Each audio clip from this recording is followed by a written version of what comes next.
Hey there, folks. It's the E-Man here, and I guess I would like to talk about in this video the sinden light gun.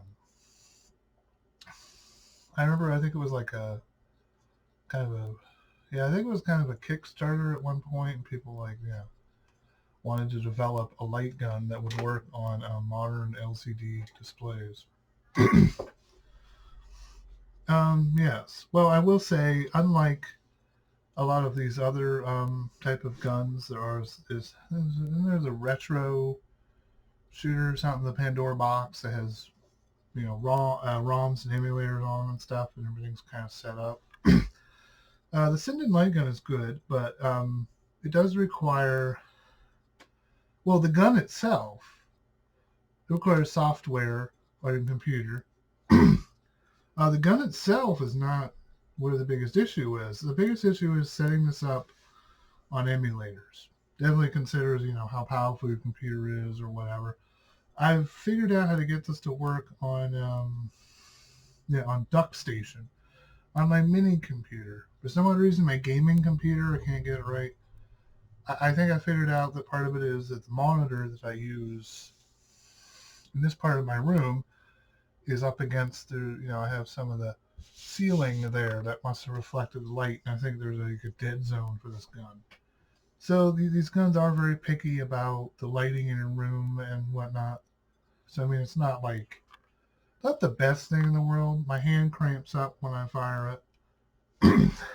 But I've been able to get the accuracy great on DuckStation and playing Time Crisis. I do wish I had the pedal, but you have a couple buttons on the side that you can program them into.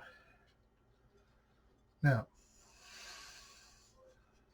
yes, it has an incredibly long cable, incredibly long. Well, the best thing, of course, is to probably play this on a big TV and be able to be a decent distance away. Yeah, and there's all kinds of adjustments you got to do. You got to adjust what monitor and whatnot. But yeah, the biggest thing, of course, was getting plugins and having to, install them on the install them on the thing. I was able to figure out how to get House of the Dead 2 working for the Dreamcast, but yeah. And I think I had to get something called Magic Borderless or something, some program off of Steam. It basically allows, when you're playing a game, it locks the screen, because I had issues with this, it would not read on this television, and then it would think it was a mouse, and then it starts accessing all kinds of settings on my computer that I'm not even telling it to do. Yeah, and well, basically, there's a button to hit, and it makes a white border around the screen. So you are going to have issues with, well, when I was playing Redream, I couldn't figure out Redream. I think I had to go with another emulator. Yeah, I had to go with Flycast. And they had some shader things, but they were for a different emulator than Redream, so I couldn't figure out how to do that. I'd have the border, and then the border would disappear, and then, it's like whatever. And you usually want to, use your emulators in full screen. Yeah, I did have issues with reloading in House of the Dead 2, because, you have to shoot outside the screen. So I had issues with that, but all in all, it's a pretty decent tool. Mine does not have recoil. Still has the pump action. Well, so you can play like other House of the Dead games, or if there's any game where you have a shotgun, you can reload. Yeah, I can use this to get out from cover, but it's, yeah. A lot of them do have recoil, again, with pedals, but when I saw that the pedal was $200, I was like, nah, I think we'll get the regular model, no recoil or anything. Yeah, it's meant to not look like a realistic gun, obviously. Yeah, this one did not have to be taken apart. This came from jolly old England. Yeah, the sinden this company. I had to order it directly from them. Yeah, from jolly old England. Yeah, this traveled pretty far to get here. It took 3 weeks for it to get here. Yeah, I know. And then I see the other light guns with all the games and emulators and everything working. But I mean, of course, remember it's using emulation, so some of the games may have issues working. But yeah, a lot of people ask questions like, does this come with games and software? It's like, well, there's software you have to go online and get. It basically just comes with the gun, and that's pretty much it. Comes with the gun. Yeah, there's a lot of stuff you got to do. Maybe eventually I think there's probably launch box builds for the sinden light gun where you can have it where someone has it already set up for you. It would be kind of nice. It's a little bit weird, I guess. There's many factors with this. But, I mean, when this thing works, it's well worth going through the trouble to get it to work. Well, there's a Wiki page where you can go and look up all kinds of stuff. So a fully explanation of all the emulators and everything that you have to do to set it up. Definitely is kind of spiffy. No. Well, I could say that on the PlayStation, I originally had. Oh yes, there are ways to get this to work on like the PS2, but you have to have.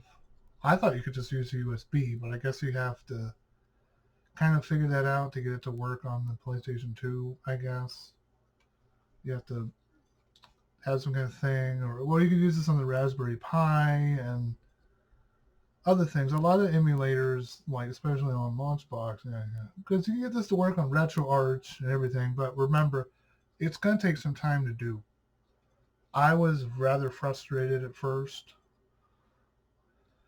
but when I tried it on the other TV on my gaming computer, which is my mini computer, which is tiny enough so I can hook it up to different televisions, it is incredibly accurate, at least with Time Crisis.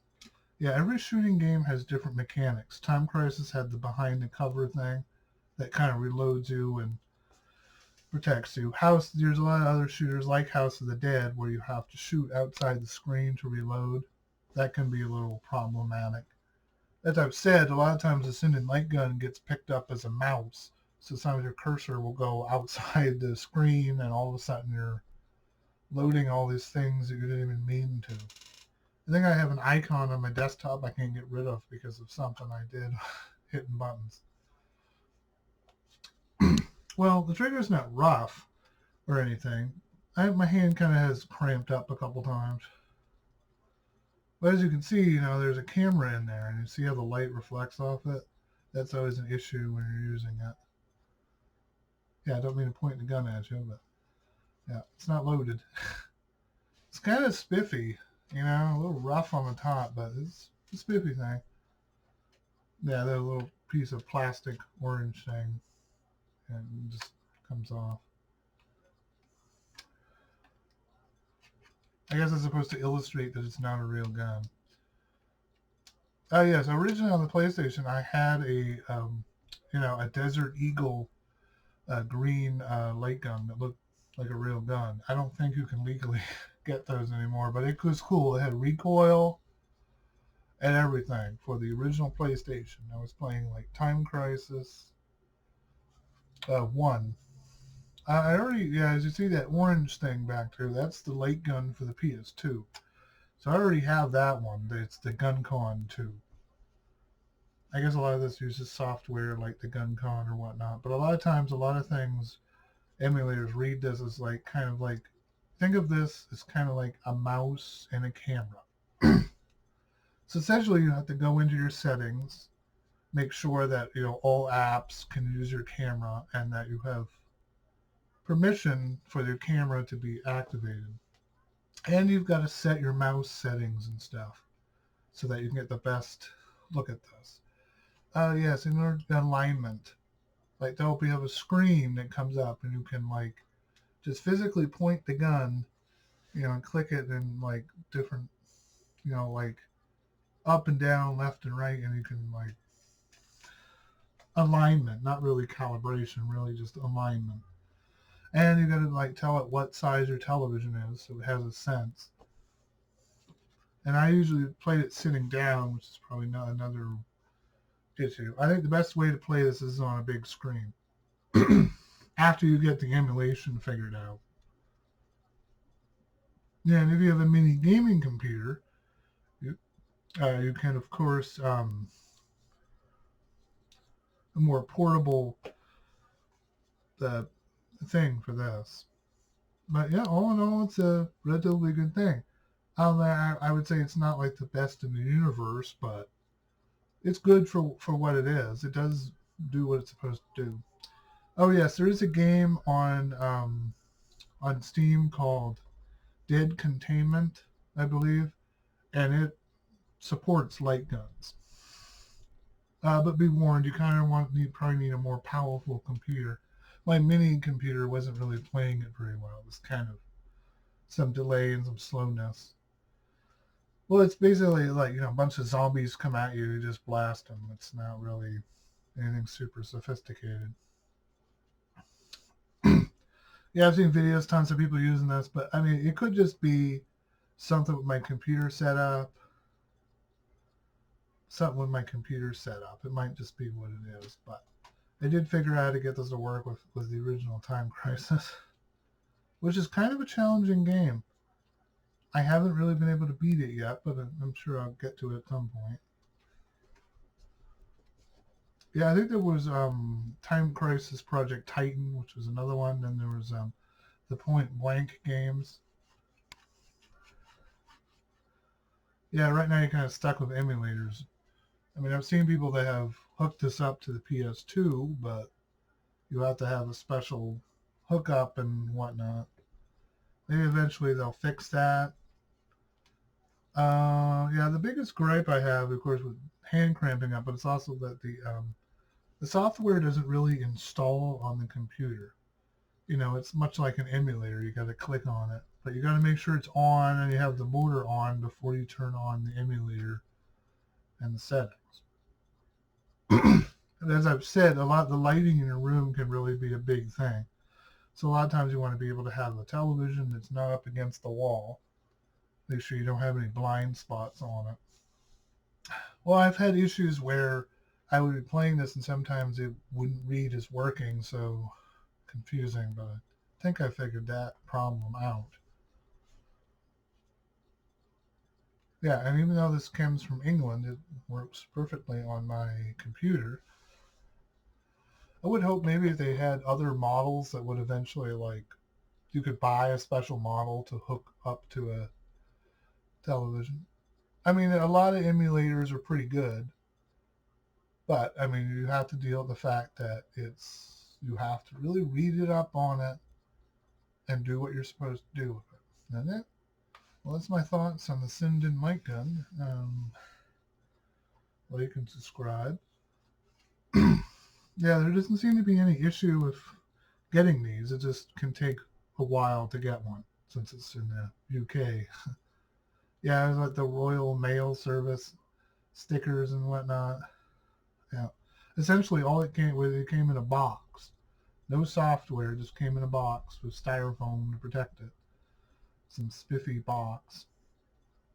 As I said, you can get the recoil version and whatnot. Yeah, great soft. It's a great piece of equipment for modern things because I'm stuck on my small television using the original one. And then, of course, the GunCon 2 cannot work with the PlayStation, so I can't even if I can play the PS1 Time Crisis on it, because the gun, well, it was a way to make money, so you had to buy a gun for every new console that came out or whatever. Yeah, and a lot of those light guns that work on CRTs, they only work on CRTs. A lot of them are expensive, so make sure you read up, make sure how you can get it to work. Do I think that this is more accurate than, of course, that one back there? It's really kind of hard to tell, I guess. As I said, sometimes these guns can have some issues, or there could be like just how I'm setting up my emulator, or what. It's like you gotta check all these check boxes, dot your I's and cross your T's to get this to work. It's easy to get frustrated, but keep up with it. I'm having to figure out how to get Time Crisis to work. I still got to figure out all the other emulators, but I was happy getting at least one to work. Yeah, because for most of us, of course, a lot of us maybe didn't grow. I grew up with all these light gun games. A lot of them were in the arcade, and access to a lot of stuff if you can get to work, of course. All right, I'm sorry to keep going, but okay. So yeah, please like and subscribe, and maybe I'll do more videos about talking about other interesting hardware. I don't have a Patreon, so this comes out of my pocket. I wonder if I can get a Patreon to help pay for some of this gaming peripherals. But anyway, I'll see you guys in the next video then. Catch you guys later.